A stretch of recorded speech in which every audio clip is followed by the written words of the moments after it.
మేము దేవుని ప్రజలము కదా, మా జీవితాల్లో సమాధానం ఉండాలి కదా, మా జీవితాల్లో సంతోషం ఉండాలి కదా, మా శరీరాల్లో ఆరోగ్యం ఉండాలి కదా, ఇదిగో మేము సమృద్ధి కలిగి జీవించాలి కదా.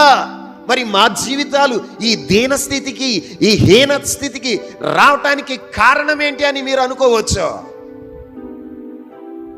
ఈ హీన స్థితికి రావటానికి కారణం ఎవరో తెలుసా? నువ్వే. దేవుని దృష్టికి విరోధమైన కార్యాలు చేస్తూ, హీనమైన కార్యాలు చేస్తూ, దేవుని దృష్టిలో మీరు ఎలా ఉన్నారో తెలుసా? దోషులయ్యారు. ఏమయ్యారు? దోషులయ్యారు.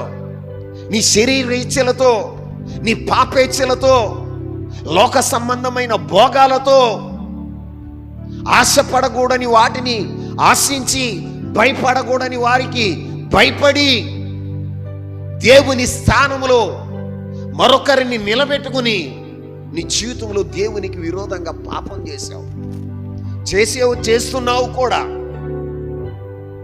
నీ హీన దశకు కారణం ఏంటయ్యా అంటే దేవుడు కాదు.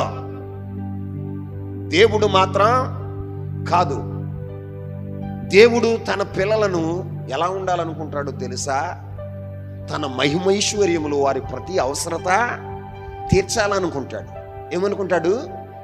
తన మహిమైశ్వర్యంలో ప్రతి అవసరతను తీర్చాలనుకుంటాడు. కానీ మనం ఏం చేస్తామయ్యా అంటే మన స్వబుద్ధిని ఆధారం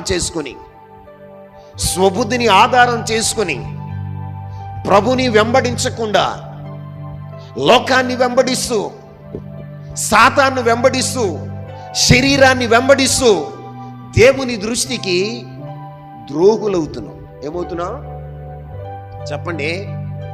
ద్రోహులవుతున్నారు. దేవుని దృష్టికి ద్రోహులవుతున్నారు. దేవుని దృష్టికి ద్రోహులవుతున్నారు.